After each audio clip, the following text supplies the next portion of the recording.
These ain't glorified gang or prison stories, man. These is lived experiences. Welcome back to the Swing Low Podcast Show. Do Rock Creep. It's an absolute pleasure to be back here at this round table. Man, salute to all of my round table family. Hey, I hope everybody enjoyed their Easter weekend. I know me and my girl, Miss Golden, did. Shout out to my beautiful woman and co-host, Miss Golden. Hey, we had a wonderful time, enjoying Easter. I hope everybody out there enjoyed theirs, man, and, had a very, very blessed time with your loved ones. Shout out to all the new subscribers as well, man. I got to send an extra special shout out to my boy 16 of Life. Bro, sent a lot of traffic to me, reacted to one of my videos. It was definitely me doing that video was definitely inspired by him.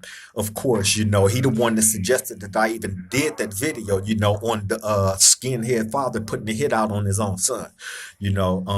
From that video, bro did a reaction to it, sent a lot of traffic to me, man.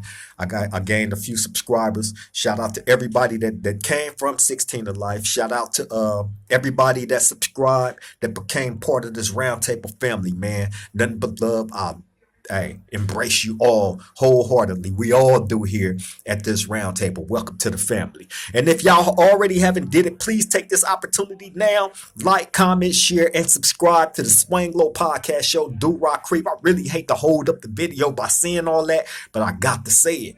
I'm trying to get us in the algorithm, man. We building this house brick by brick, one brick at a time.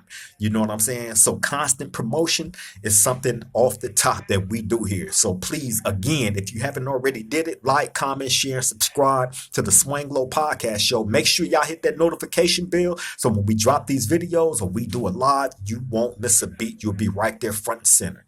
Salute to all of y'all. Okay, now look, we finna spin the block all the way up to Northern California, to Sacramento yet again, right? Like I've told y'all, know many people from everywhere, Sacramento, hey, I got a lot of loved ones from up that way, you know what I'm saying? So it's only right that I, spin the block a couple of times up there. You feel me? Now, these guys right here is different. And the reason why I say they are different is because they are of Asian descent, okay? That happen to be Crips. They are Asian men that are Crips, man, and they are known as the 1805 mob Gangsta Crips. You feel me? Or to the ones that's been around, for a while, that know the history on the 1805 mob Gangsta Crips, El Camino Crips, the ECC, right? Okay, now look, I ended up coming across these dudes, not in jail, not in prison, not these guys, right? I ended up coming across them through one of my childhood friends, right, by the name of Big Noriega. Big Noriega has ties to a lot of people, in the entertainment field, period. So you might hear his name pop up from other people from time to time from certain things that he's been connected to, in the entertainment business. I'm not going to get into all that, right? This is a person that I grew up with, that I was in the field with, that man, I can go on and on, right? Shout out to Big Noriega, man. It's been a minute since me and him hollered. However, it was only right that I did this video, right? Because during this time period, the 1805 mob was just getting cracking on their music and all this stuff, right? And shout out to Rap Shack.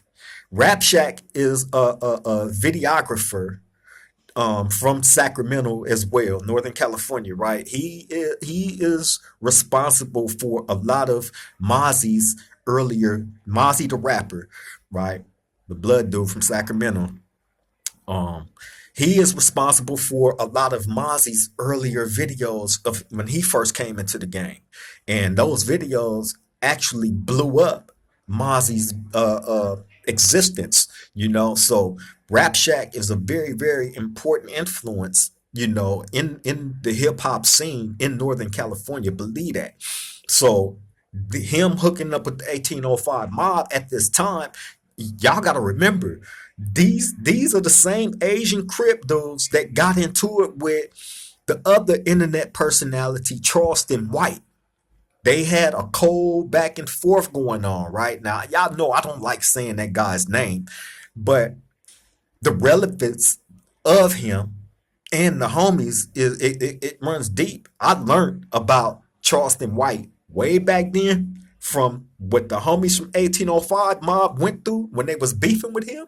Y'all can go on YouTube, on the internet. It's very, very well documented. Just type in Charleston White and 1805 mob, right? That's all you got to do.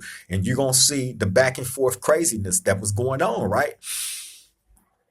And the homies responding to, all that stuff, man. Shout out to my boy China Bo, 1805 mob. Shout out to my boy KB, 1805 mob.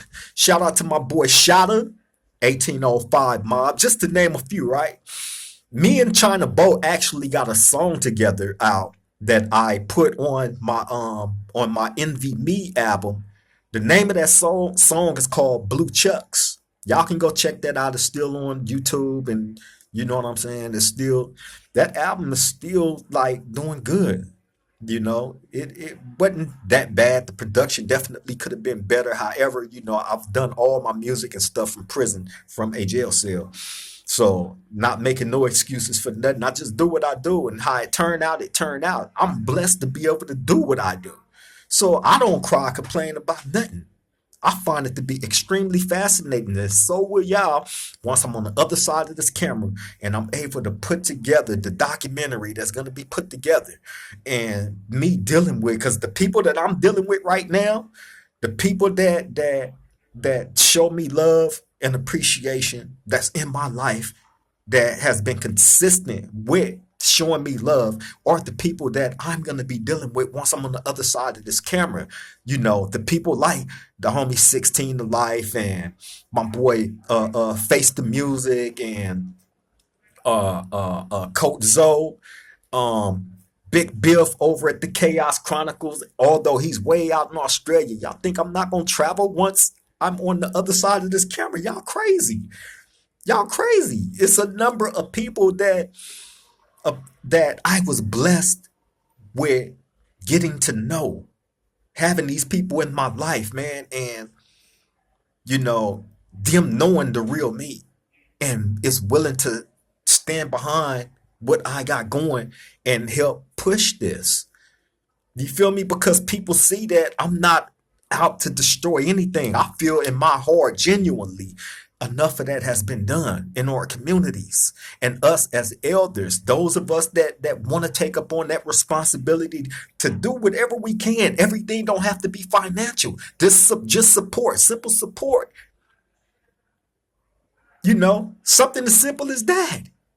But anything of contribution to a positive push and cause, why not stand behind it? So, like I said, I'm blessed to have the people that stand behind me and support me, because I stand behind them and support them as well. And I understand it all too well that support don't cost you a dime. It's simple. It's simple as just pushing a like button or a share button, or a participation button. You know what I'm saying? It's as simple as that, man. But I just believe in staying loyal to those that's loyal to you. So I promise you, man, if we locked in right now, we're gonna be locked in forever. You feel me? And unfortunately, to the ones that isn't in like that we're not in like that with each other, it ain't it. Everybody can't go. You know what I'm saying? I understand that, and I'm not mad at that. I'm not mad at others being able to, cross roads that I haven't been able to cross for one reason or another. I'm inspired by a whole bunch of things that I see in certain moves that people make. I'm inspired by it. Just imagine me being able to do what I'm doing from the position that I'm in right now in comparisons to what I'm going to be doing once I'm on the other side of this camera, and still consistent with the positive push.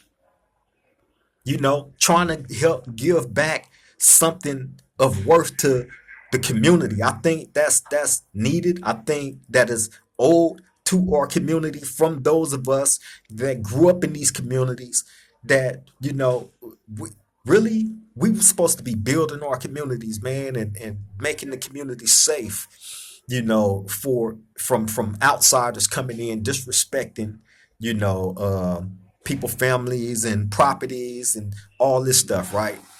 That was the mission we were supposed to be on. However, things got twisted somewhere up in there. I understand how the game go, but now that I understand how the game go, I just feel like it's my mission to give back something of worth, to try to keep people from making bad decisions that would lead them into a prison cell or a jail cell or a bad predicament where they're separated from their families. You feel me? We hear a lot of talk about this 50-50 SMY thing, right? And people making the decision to go to those yards once they find themselves in a jam and they go to prison. However, you're on the street hardcore gang banging and doing whatever, and then you get locked up for the consequences of that gang banging, and you go PC. You can't be gangster like you was on the street. Well, a lot of these dudes do that because you can't be wild. You can't bring all that wildness into an environment that is strictly controlled by respect. It's simple. And these dudes feel like, oh, well, you can't abide by respect. It's simple as that. Respect. What's so hard about respect? A lot of these dudes isn't taught that in their household. So when it's time to face discipline behind disrespect of any kind, oh, it's selective politicking. It's selective politicking. Now the game is dirty. No, no, no, no. That's not an honorable discharge. If you choose to stop gangbanging and get out the game and all this and that, right? It's a way you can go about doing that without compromising the things that you once stood for. You stood up on the same thing that people is standing up for right now. You stood up for those same things up until you got boo-bop, and now it's F the game, it's this and that. Like, that's crazy work. You feel me? So yeah, in order to miss all that, the politics of all that, that's the importance of these videos. We give you these testimonies of different situations and scenarios to keep y'all from not, when you don't want to be in a rush to go there, which means it'll help you start thinking better. Point blank, period. You feel me? But to get back on track about the 1805 mob, I just wanted to, share that. But I met these guys through my homeboy Big Noriega, right? These guys are of Asian descent. Like I told you, that was going back and forth with the guy Charleston White. It's well documented on YouTube. Please go research that. The 1805 mob versus Charleston White, or vice versa. Yeah, and it's well documented. Okay, so I met these guys, and off the top, off the dribble, we was instantly cool, locked in. These dudes was so welcoming, we instantly just messed with each other like that. Plus, like I said, the homie Big Noriega, he was managing them at this time, and they was just coming up in the rap game, doing their thing. They was doing numbers. Big numbers. I'm pretty sure they still are. I'm pretty sure, like, I haven't been in contact with these guys for a minute. However, they was doing their thing, man, and was gracious enough to include me in a few of their videos where I made small cameo appearances in. Those videos are still on YouTube. I think I posted a few short clips of that in my short videos. So go to my shorts. You're gonna have to go scroll down a ways, but it's definitely in there, of me making cameo appearances in a lot of their rap videos. something that they didn't have to do. And again, shout out to the videographer Rap Shack, man. He the one that edited all their videos and all that stuff, man. And included me in a few scenes and a few different videos that they did, So that was something that they didn't have to do. And you know how crazy and small the world is, right? Although I never met any of these guys physically, because of course they're on the street and I'm incarcerated. Um, how the world work is, if you go listen to the song that me and China Boat did together, that's on my album, the Envy Me album called Blue Chucks, you gonna hear China Bow rapping, and you're gonna hear him shouting out me, Noriega, and he's gonna say the name Dada. Right now, Dada is an OG from the 1805 mob. Right, this is one of they well respected OG homies. Right now, the crazy thing about that is, me and Dada was in prison together on the same yard. Right, he was just in a different building, and I had seen him on a number of occasions, just moving around the yard in traffic. Seen him on a number of occasions, right? And I never knew where he was from. Now, in prison, you have Asian Crips, Asian Bloods, Samoan Crips, Samoan Bloods, and so on, right? Tongans. But they function like basically to themselves. Everything in California state prisons, man, is racially sectioned off. I believe, and I've said it before because I believe wholeheartedly that all California prisons is the absolute most racist environment that you can ever be in on earth. And that's just keeping it real. I don't think there's no other place that exists as racially sectioned off everything is. And y'all have to remember, over the years there has been a lot like a lot of riots and a lot of different political issues between the different races in prison. So that's why everything is pretty much sectioned off like that with the races, where, like I told y'all, when a new prison is opening up, that's where the most tension is at. And 9 times out of 10, it's going to go down. And when it go down, it's going to go down hard. Many people get hurt, some unalived in those rides and in those situations. All behind, dudes trying to figure out who is going to be where on the yard. Who is going to, use what basketball court? Who's going to use what handball court?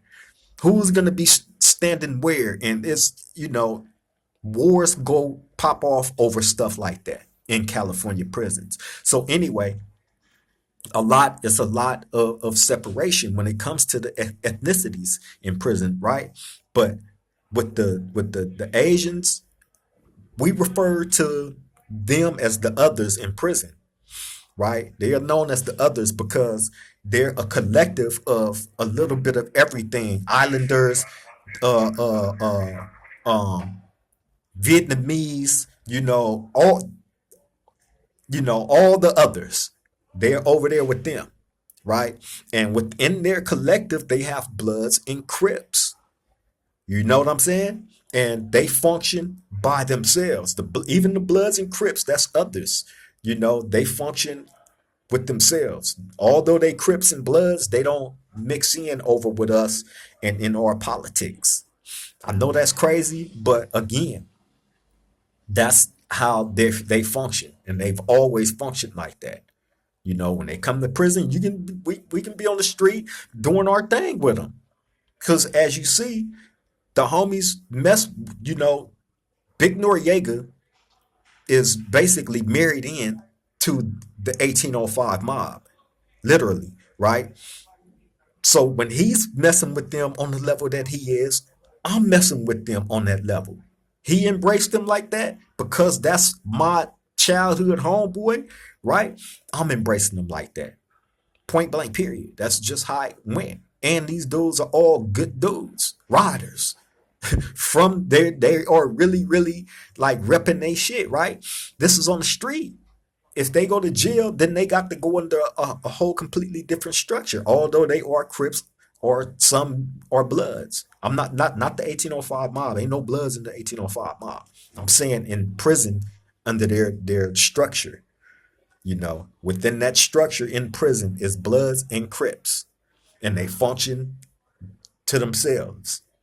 They don't mix into the politics of, you know, ours or the other Bloods. So but yeah, man, the dude Dada, he was with me on that yard for quite some time, and I never knew nothing about him like that, right? And then when I got introduced to the 1805 mob, China Bow and KB and all them, right? And start dealing with them on the level that I did, I'm hearing the name, and then I discovered that this is who this guy is. He's right here on the yard. So before I was able to make my way to him and holler at him, he ended up transferring out to a different prison. Ain't that crazy? But he was with me the whole time.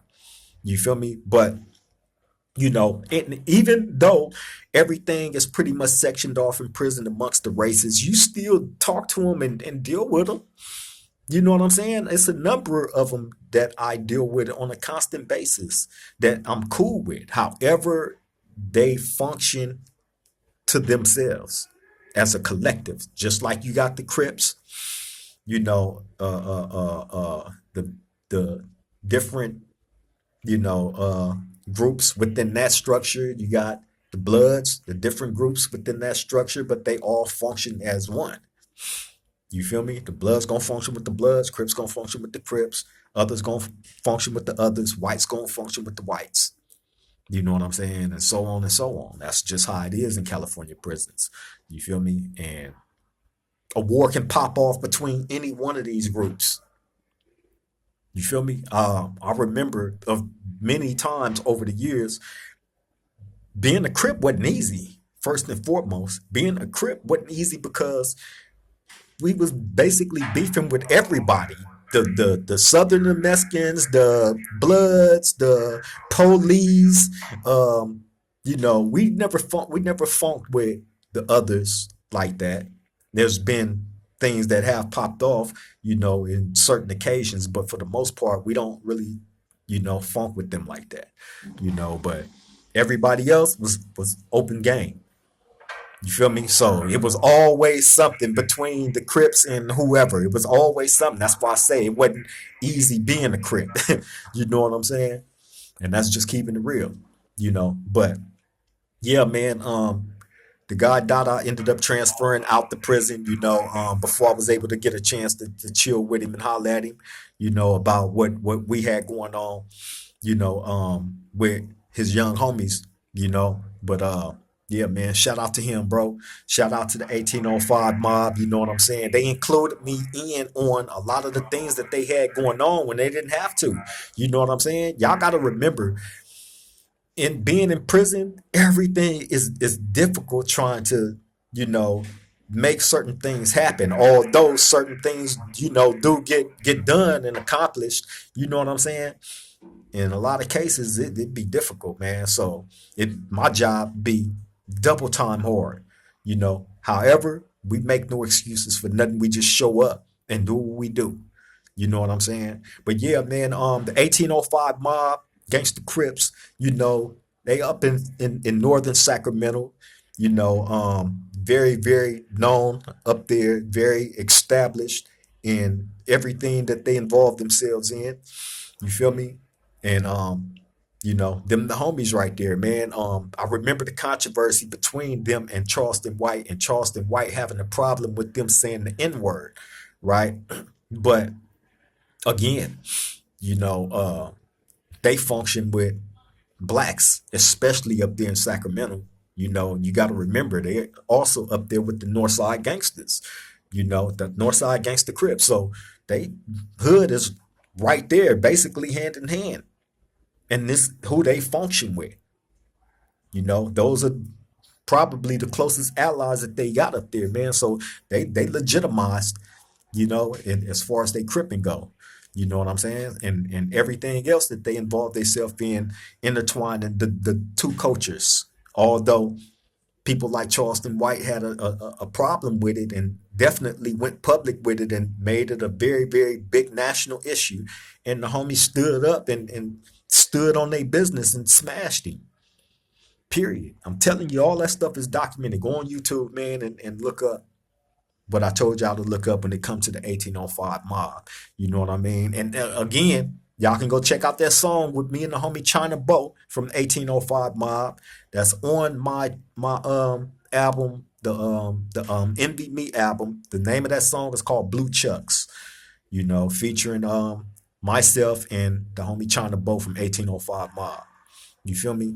But yeah, man, I had to spin the block up to Sacramento, North Sacramento, you know, to the homies from 1805 Mob, Gangsta Crip. Show all them some love. Again, shout out to China Bo. Shout out to KB. Shout out to my boy Shotta too, man. You know, shout out to Rap Shack. Shout out to my homeboy, my road dog, my childhood friend, Big Noriega. You know what I mean? Hopefully, man, they get back on their thing and you know, put some more videos and music and stuff out. You know, I'm definitely standing behind them in support of that. For real, for real. But on that note, I'm finna let y'all get back to doing y'all thing, man. I love and appreciate you all for showing up as you always do when I ask y'all to.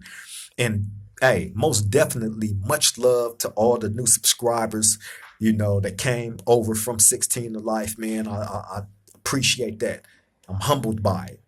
You feel me? And I hope not to disappoint y'all, you know, and you know, keep the original content coming, you know, try to contribute something of relevance, you know, to the community, to the people that need it, man, because it's needed. Look what's going on the internet. You feel me? I can't I see it.